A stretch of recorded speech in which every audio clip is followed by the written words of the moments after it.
सास ने झेले 2 करोड़पति बहू के नखरे। बिजनौर गांव में रहने वाली देवकी देवी के 2 बेटे थे, जिनका नाम श्रवण और अक्षत था। देवकी देवी मजे से रजाई ताने सो रही थी, तभी उसके कानों में घंटी की आवाज आती है, जिसे सुनकर वो बुरा सा मुंह बनाए कमरे से निकलकर मंदिर में आती है। तभी उसके संस्कारी बेटे पीछे पलटकर कहते हैं, माँ उठ गई आप? अरे मेरी नामुराद औलाद, आज फिर तुम दोनों के इस घंटी ने मेरे सुनहरे सपने का कत्ल कर दिया। अरे कितने खुशी से नाचती हुई मैं बैंड बाजा बारात लेकर अपनी करोड़पति बहू के दहलोक पर कदम धरा ही था कि तुम दोनों ने सब गुड़ गोबर कर दिया।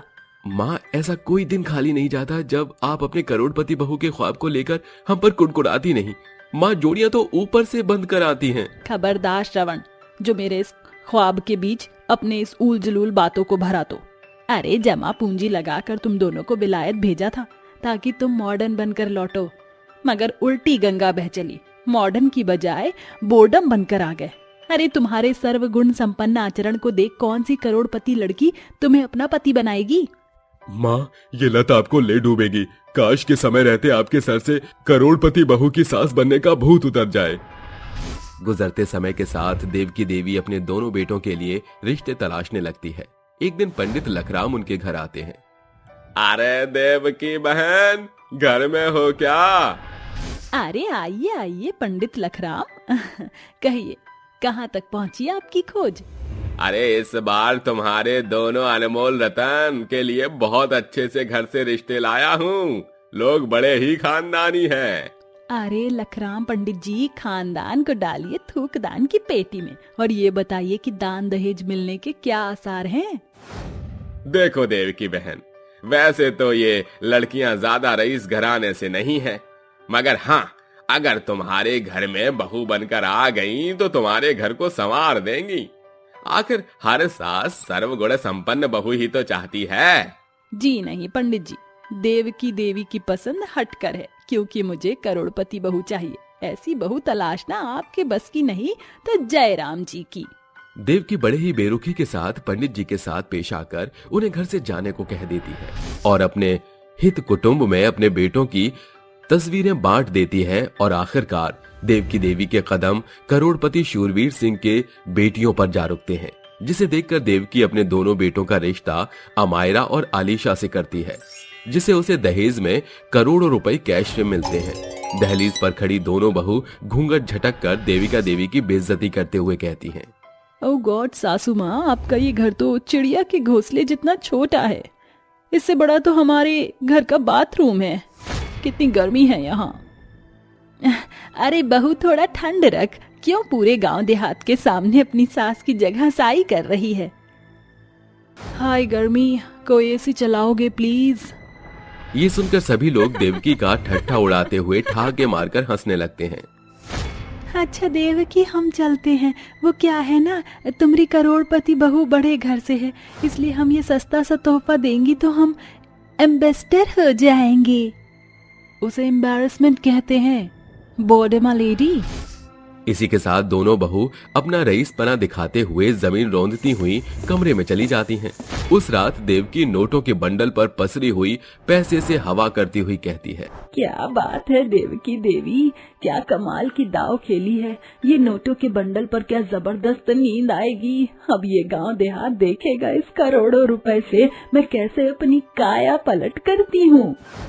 अगली सुबह देवकी के दोनों बेटे शहर रवाना हो जाते हैं, जिसके बाद देवकी हॉल में बैठी ही होती है कि उसकी दोनों अमीर बहू उसके आजू बाजू आकर बैठ जाती हैं और कहती हैं, हे यू ओल्ड लेडी, चल खड़ी हो और जल्दी से हमारे लिए कोल्ड कॉफी बना कर ला।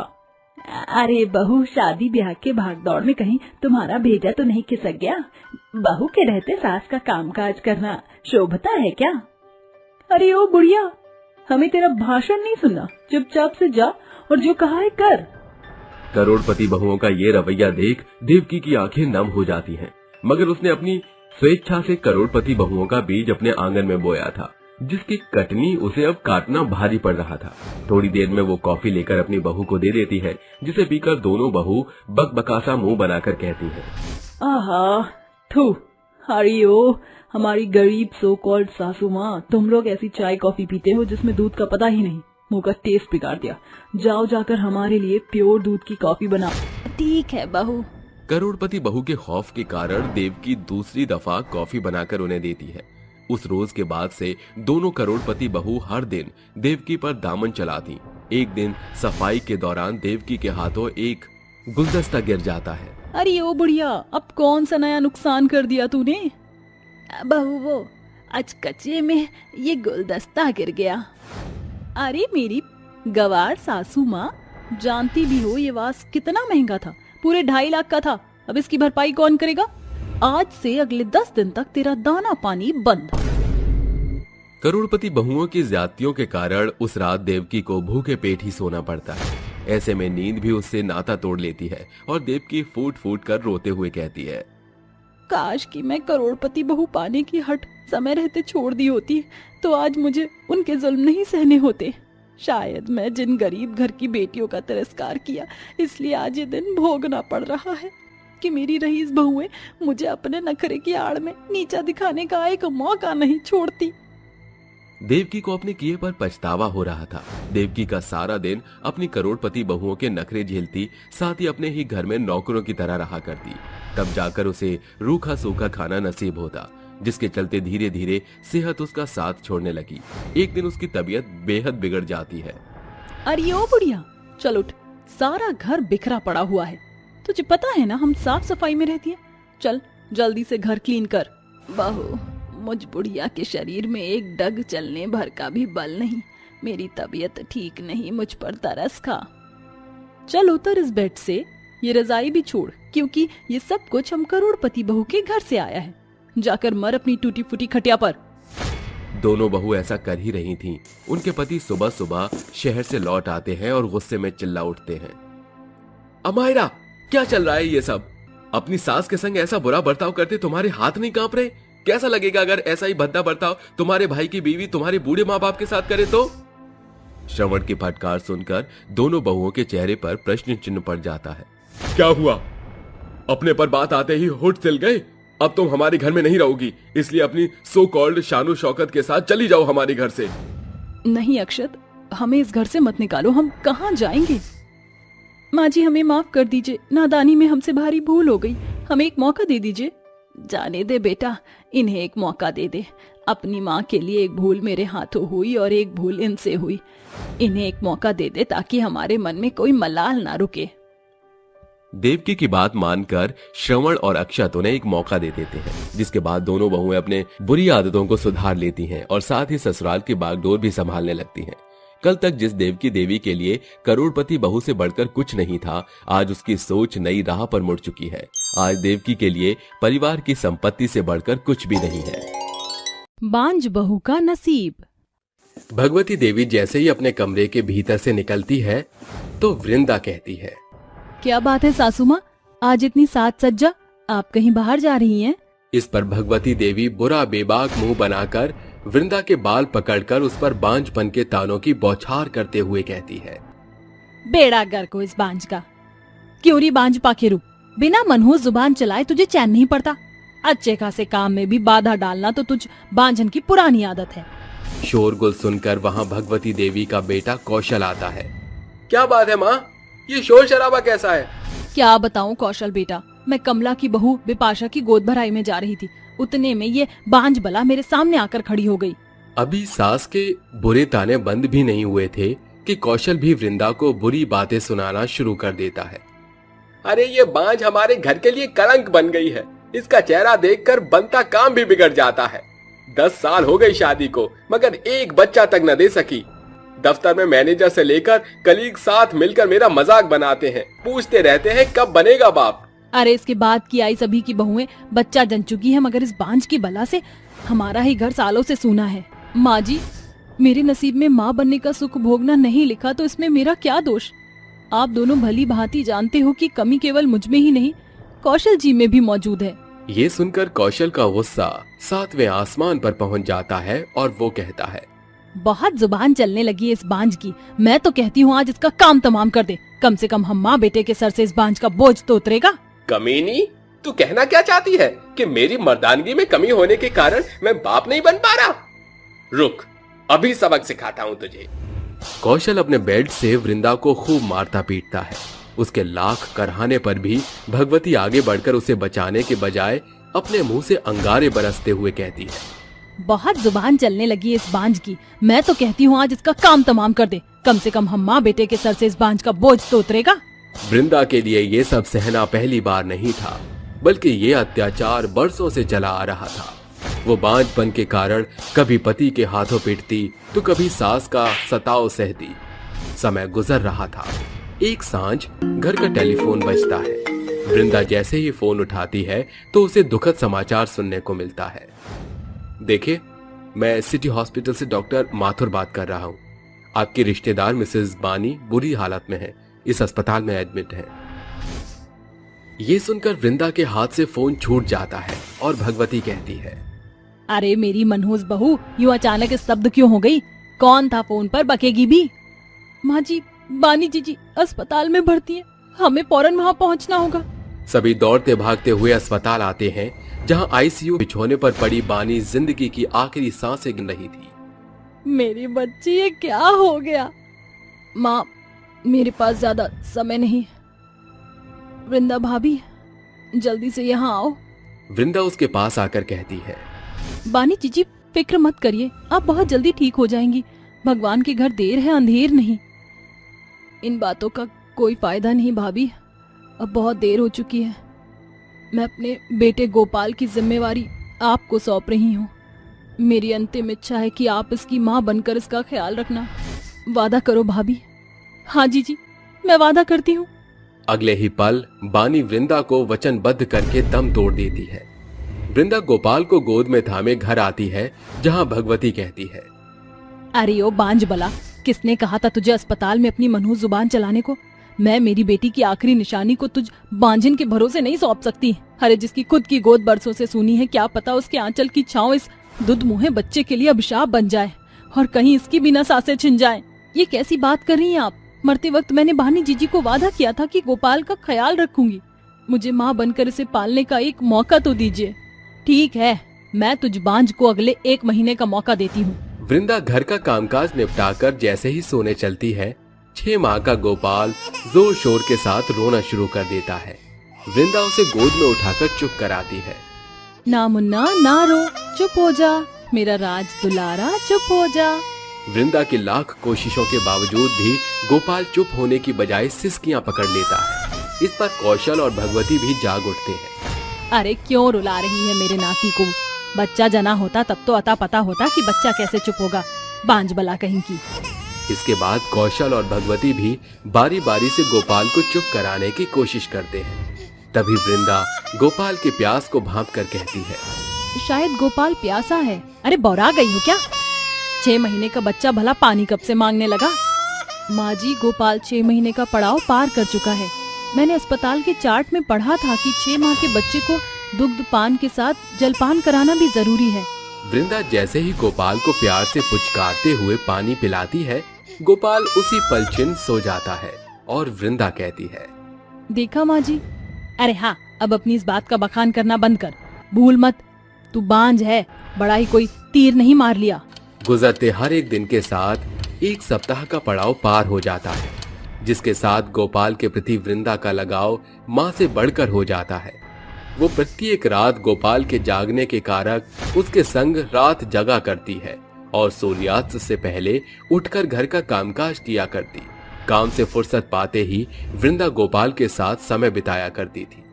अब माँ अपने गोपाल की पहले मालिश करेंगी, फिर उसको नहाई नहाई कराएंगी। भगवती बाहर खड़ी खिड़की से झांकते हुए कहती है, इसके गोदी में गोपाल कितने सुकून में दिख रहा है। अभी तो गोपाल की माँ बनकर सेवा सहाय करते सप्ताह भर ही बीता है और इतने में ही मेरी ये बांझ बहू सूखकर कांटा हो गई। सब कुछ सही चल रहा था। फिर एक रोज गोपाल की तबीयत पर बनाती है। सभी उसे लेकर अस्पताल आते हैं, जहां डॉक्टर कहता है, देखिए, माँ का दूध मुहैया न होने की वजह से बच्चे को अंदरूनी कमजोरी है।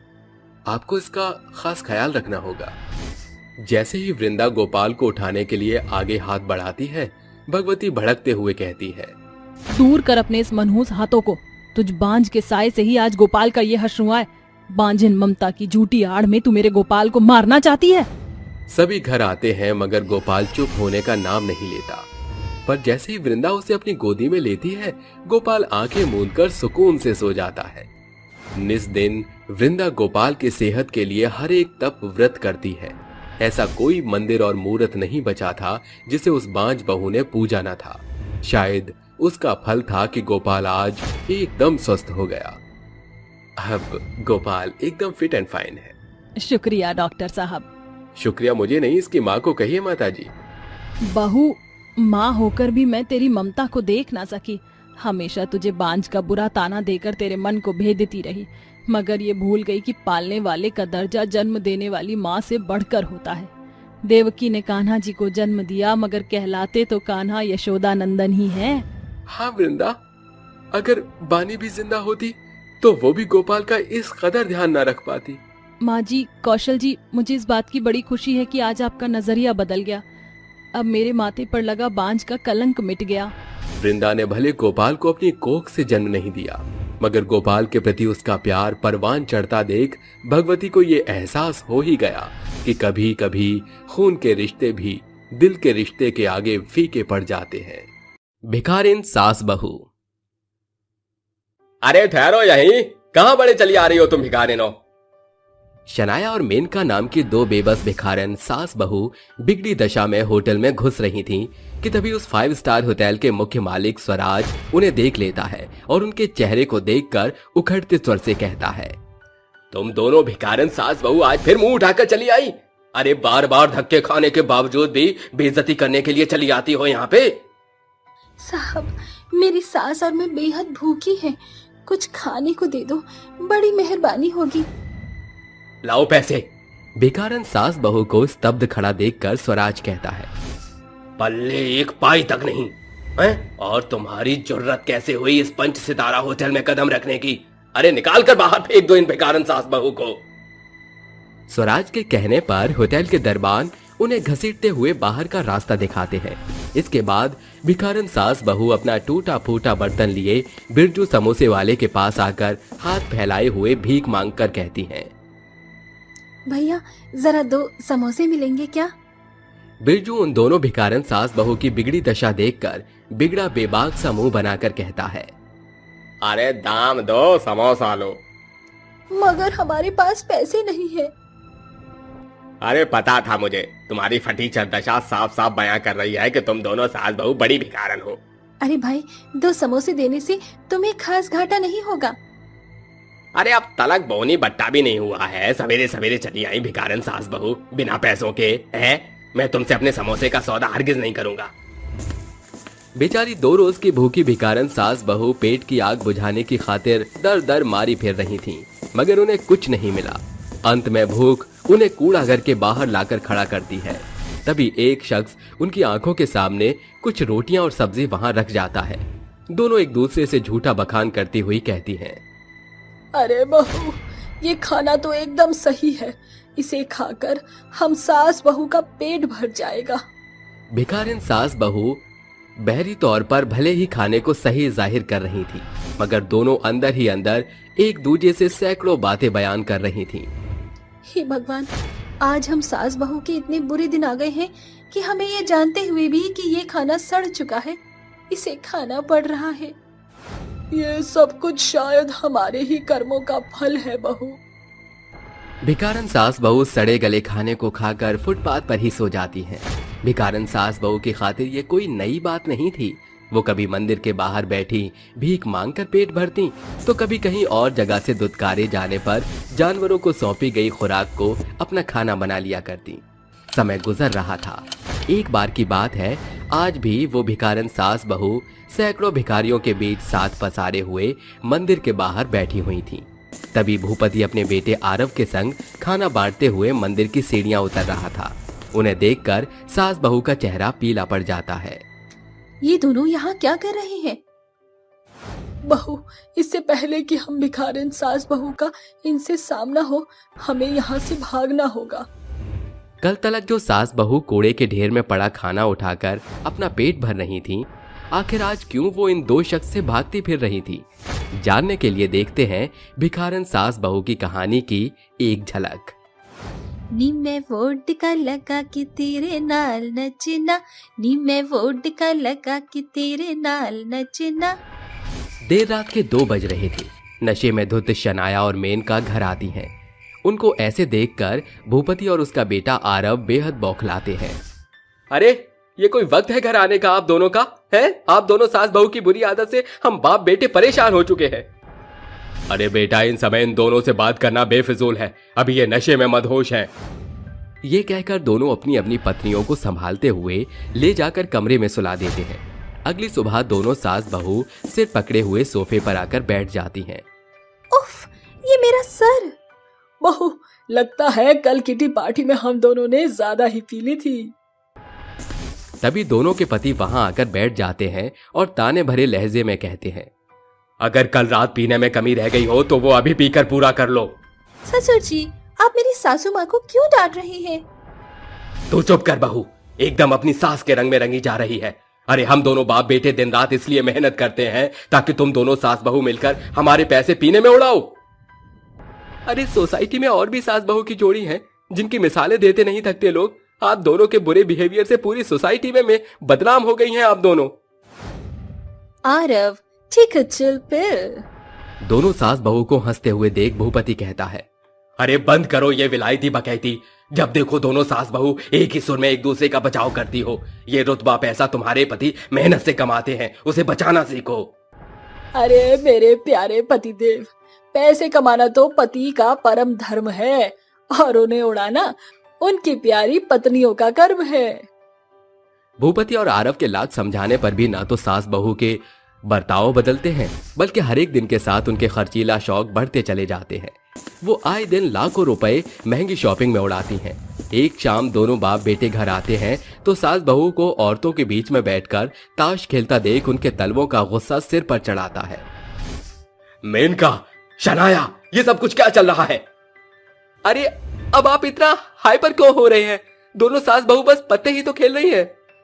भूपति के गुस्से को देखकर सभी औरतें वहां से अपना रास्ता नाप लेती हैं और भूपति कहता है, अरे औरतों का काम होता है घर को स्वर्ग बनाकर उनको अच्छी तरह से रखने का, मगर तुम दोनों सास बहू ने इस घर को जुए का अड्डा बनाकर रख दिया है। इतने के बावजूद भी सास बहू पर कहां कोई असर पड़ने वाला था। पीने के साथ उन्हें सैकड़ों बुरी लत पड़ चुकी थी, जैसे लॉटरी, ताश, पब इत्यादि। वो हर एक दिन पति का पैसा फूंक कर अपने बुरे शौक को पूरा करती थी। उनके इस बेहिसाब खर्चीलेपन के चलते उनके पति का कारोबार ठप पड़ गया। घर की अवस्था भी दयनीय हो गई। जहां इस अवस्था में सास बहू को पति का साथ निभाना था, उन दोनों ने अपना स्वार्थ साधकर एक रात बचा खुचा पैसा चुराकर घर से भाग चली। उनसे वो सप्ताह भर होटल में रही, मगर पैसे खत्म होते ही होटल के मैनेजर ने उन्हें उनकी औकात याद दिलाई। धीरे धीरे उनकी दशा बिगड़ने लगी। सालों ऐशो आराम में रही सास बहू के फुहरेपन ने उन्हें भिखारी बनाकर रख दिया। शायद ये हम सास बहू को उन्हीं कर्मों की सजा मिल रही है कि हम भीख मांगकर अपना पेट भर रही है। जैसे ही वो वहां से जाने लगती हैं, उनके पति उनके सामने आ जाते हैं। मेनका, शनाया, मैंने कभी नहीं सोचा था कि तुम दोनों हमें इन हालातों में मिलोगी। जानती हो हमने तुम दोनों को कितना तलाशा, यहाँ तक कि अखबार में इश्तिहार तक दिया, मगर तुम सास बहू की कोई खबर न मिली। चलो घर चलो।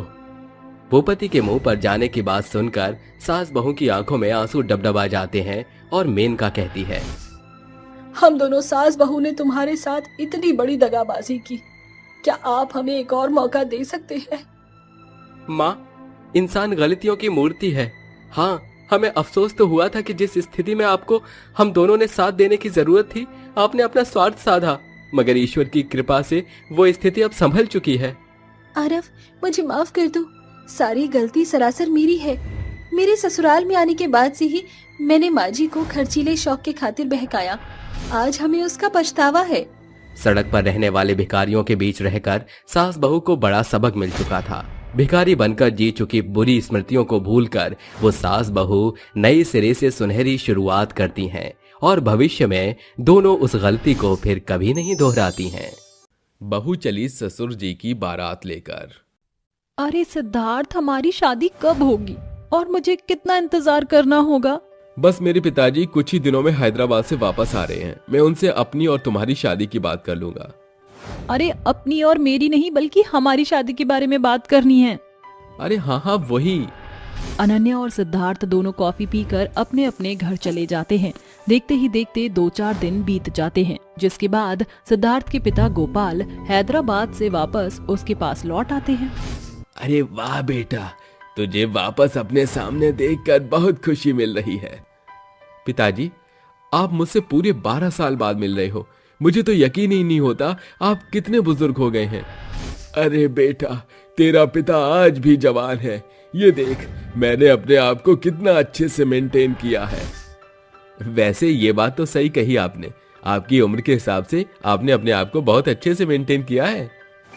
दोनों बाप बेटे एक दूसरे से मिलकर बहुत खुश होते हैं और वह उस शाम को बहुत अच्छे से सेलिब्रेट करते हैं। अपने पिता को इतना खुश देखते ही सिद्धार्थ के मन में ख्याल आता है, पिताजी का मूड बिल्कुल ठीक है, क्यों ना मैं अभी इनसे शादी की बात कर लूं। अरे बेटा, क्या हुआ? तू क्या सोच रहा है? कहीं तेरे दिमाग में कुछ ख्याली पुलाव तो नहीं पक रहा? अरे नहीं पिताजी, मुझे आपसे बहुत जरूरी बात करनी है। तो बेटा देरी किस बात की है? मैं तेरे सामने हूँ, बता तुझे क्या बात करनी है। पिताजी, मैं एक लड़की से बहुत प्यार करता हूँ और मैं उसके बिना नहीं रह सकता। मैं उसी से शादी करना चाहता हूँ। अरे वाह बेटा, क्या बात है, ये तो बहुत अच्छी बात है। तो फिर मुझे उस लड़की से तुम कब मिलवा रहे हो? इसका मतलब पिताजी, आप हमारी शादी के लिए तैयार हो? गोपाल धीरे से कहता है, अरे बेटा, मेरा प्यार मुझे नसीब नहीं हुआ, कम से कम मेरे बेटे का तो प्यार उसे नसीब हो जाए। क्या हुआ पिताजी, आपने कुछ कहा है क्या? अरे नहीं बेटा, मैं तो ये कह रहा था कि अगर तुम अपनी पसंद की लड़की से शादी करना चाहते हो तो इससे अच्छी और क्या बात हो सकती है। यह सुनते ही सिद्धार्थ बहुत खुश होता है और अपने पिता को गले से लगा लेता है। अगले दिन जैसे ही सवेरा होता है, सिद्धार्थ अनन्या को अपने पिता गोपाल से मिलवा देता है। अनन्या से मिलते ही गोपाल को अनन्या बहुत पसंद आती है, जिसके बाद गोपाल अनन्या के माता पिता से उन दोनों की शादी की बात कर लेता है। कुछ दिनों में अनन्या और सिद्धार्थ की शादी हो जाती है और सिद्धार्थ अनन्या से शादी करके उसे अपने घर ले आता है। घर में अपनी बहू देखकर गोपाल अपने बेटे सिद्धार्थ और अपनी बहू से कहता है, आज मुझे अपना घर बिल्कुल भरा पूरा लग रहा है। यह सुनते ही सिद्धार्थ और अनन्या गोपाल के पैर छूते हैं, जिसके बाद गोपाल उन्हें कहता है, अरे बच्चों, तुम खुश रहो, बस मेरी तो यही ख्वाहिश है। देखते ही देखते अनन्या घर की सभी जिम्मेदारियों को अच्छे से संभाल लेती है। एक दिन अनन्या सभी के कपड़े लेकर वॉशिंग मशीन में धोने जा रही होती है। अरे, लगता है पिताजी की पैंट में कुछ है। जैसे ही अनन्या गोपाल की पैंट चेक करती है, उसके अंदर एक तस्वीर दिखाई देती है। अरे वाह, ये औरत कितनी खूबसूरत है। कहीं ये पिताजी की कोई माशूका तो नहीं है। अनन्या उस फोटो को संभाल कर रख लेती है, जिसके बाद शाम को जब सिद्धार्थ वापस घर लौटता है तो अनन्या वह फोटो सिद्धार्थ को दिखाती है। ये देखिए जी, आज मुझे पिताजी की पैंट से ये फोटो मिली है। क्या यही आपकी माँ है? सिद्धार्थ फोटो देखकर अनन्या से कहता है, मैंने कभी अपनी माँ की तस्वीर नहीं देखी और पिताजी ने कभी उनके बारे में कुछ बताया नहीं। एक बार मैंने उनसे पूछा था तो उन्होंने बताया कि एक दुर्घटना के दौरान मेरी माँ की मृत्यु हो गई थी। उस दिन के बाद से मैंने पिताजी से माँ के बारे में कुछ नहीं पूछा। यह सुनते ही बेचारी अनन्या शांत हो जाती है और आगे वह कुछ नहीं पूछती। ऐसे ही कुछ दिन बीत जाते हैं और एक दिन अनन्या सब्जी मंडी में सब्जी खरीदने जाती है। मैंने टमाटर ले लिया, आलू ले लिए, प्याज ले लिया और कुछ रहा तो नहीं। अरे हाँ, मैंने अभी तक सलाद बनाने के लिए तो कुछ खरीदा ही नहीं। अनन्या खीरे खरीदने लगती है कि तभी उसके सामने एक औरत आती है, जिसे देखकर वह हैरान रह जाती है। अरे, ये तो वही औरत है जिसकी फोटो पिताजी की पॉकेट से निकली थी। लेकिन ये औरत है कौन? अनन्या उस औरत का पीछा करने लगती है। देखते ही देखते अनन्या पीछा करते करते उस औरत के घर तक पहुंच जाती है और उसके घर की खिड़की से झांक कर अंदर देखती है। अरे, ये औरत लगता है यहाँ पर अकेली ही रहती है। तभी अनन्या को उस औरत के घर में एक तस्वीर दिखाई पड़ती है, जिसमें गोपाल और वह औरत एक साथ खड़े होते हैं। मेरा शक बिल्कुल सही निकला, ये तो पिताजी की कोई प्रेमिका है। मुझे इससे बात करनी होगी। अनन्या उस औरत के पास जाती है और उससे कहती है, आप कौन हो और इस फोटो में जो आदमी है वो कौन है? ये पूछने वाली तुम कौन होती हो? क्योंकि ये आदमी मेरे ससुर जी हैं, इसलिए मेरा ये पूछने का पूरा हक है। अनन्या के मुंह से यह सुनते ही रजनी की आंखों में आंसू आ जाते हैं और वह कहती है, क्या कहा तुमने? क्या गोपाल जी जिंदा हैं? हाँ, मेरे ससुर जिंदा हैं। मुझे तो कुछ समझ ही नहीं आ रहा है। क्या आप मुझे सारी बातें सच सच बताओगी? हाँ, मैं तुम्हें सब कुछ बताऊंगी। बैठो। अनन्या शांति से बैठ जाती है, जिसके बाद रजनी उसे बीते हुए कल के बारे में बताती है। कुछ समय पहले की बात है। मैं और गोपाल जी एक दूसरे से बहुत प्यार करते थे। मैं बहुत अमीर खानदान से थी, जिसके चलते मेरे पिताजी ने गोपाल जी से मेरी शादी नहीं करवाई और गोपाल जी के सामने एक शर्त रखी। पिताजी ने उन्हें खूब सारा पैसा कमाने के लिए कहा। गोपाल जी पैसा कमाने लगे, लेकिन एक दिन पिताजी मेरे पास आए और उन्होंने मुझे बताया कि गोपाल जी एक दुर्घटना के दौरान चल बसे, जिसके बाद उन्होंने मेरी शादी करवा दी। लेकिन मेरी शादी के अगले दिन ही मेरे पति की मृत्यु हो गई थी। तब से मैं अकेले रहने लगी। इसका मतलब आप आज भी पिताजी से उतना ही प्यार करती हैं जितना पहले करती थी? हाँ, मैं उनसे बहुत प्यार करती हूँ। ये सुनने के बाद अनन्या वापस घर लौट आती है, जिसके बाद वह शाम को अपने ससुर के आने का इंतजार करने लगती है। जैसे ही गोपाल घर लौट आता है, अनन्या गोपाल से पूछती है, पिताजी, आप हमसे कुछ तो छुपा रहे हो। आज हम सब कुछ सच जानना चाहते हैं। इस तस्वीर में जो औरत है वह कौन है? अरे, ये औरत मेरी प्रेमिका है, जिससे मैं प्यार किया करता था। एक दिन रजनी अपनी सहेलियों के साथ ट्रिप पर गई थी, लेकिन उस ट्रिप पर उनकी कार का एक्सीडेंट हो गया था, जिसके चलते अब वो दुनिया में नहीं रही। एक सच और है जो मैंने आज तक सिद्धार्थ से छुपाया है। सिद्धार्थ मेरा बेटा नहीं है, वो मेरे बड़े भाई का बेटा है। एक बीमारी के चलते सिद्धार्थ के माता पिता दोनों ही भगवान को प्यारे हो गए थे। तब से सिद्धार्थ को मैंने एक बाप का प्यार दिया है, और शादी इसलिए नहीं की क्योंकि मैं आज भी रजनी से बहुत प्यार करता हूँ। लेकिन रजनी जी की मृत्यु के बारे में आपको किसने बताया? ये सब रजनी के पिता ने मुझे बताया था। पिताजी, ये सब झूठ है। मैं आपको एक सच बताना चाहती हूँ। रजनी जी आज भी जिंदा हैं और आपसे उतना ही प्यार करती हैं जितना पहले किया करती थी। क्या कहा तुमने? मुझे तो यकीन ही नहीं होता। क्या रजनी आज भी जिंदा है? हाँ पिताजी, रजनी जी अभी भी जिंदा हैं और आपका इंतजार कर रही हैं। गोपाल बहुत खुश होता है, लेकिन फिर मायूसी से कहता है, लेकिन क्या फायदा, अब हम दोनों एक नहीं हो सकते। समाज में लोग हमारा मजाक बनाकर रख देंगे। पिताजी, आप ये कैसी बातें कर रहे हो? हमें इस बात से कोई फर्क नहीं पड़ता। जब आपने मुझे मेरा प्यार दिलवाया है, तो अब मेरा और अनन्या का फर्ज है कि हम आपको आपका प्यार दिलवाएं। अब तो मैं अपने ससुर की बारात लेकर जाऊंगी और खूब नाचूंगी। अनन्या अपने ससुर की बारात अपनी होने वाली सास के घर लेकर जाती है, जिसके बाद वह अपने ससुर की शादी रजनी से करवा देती है। पिताजी, उस दिन आपने कहा था कि आज मुझे परिवार पूरा लग रहा है, लेकिन सच बताऊं तो आज हमारा परिवार पूरा हुआ है। अनन्या की यह बात सुनकर गोपाल और रजनी अनन्या को आशीर्वाद देते हैं, जिसके बाद वह सभी एक साथ खुशी खुशी रहने लगते हैं।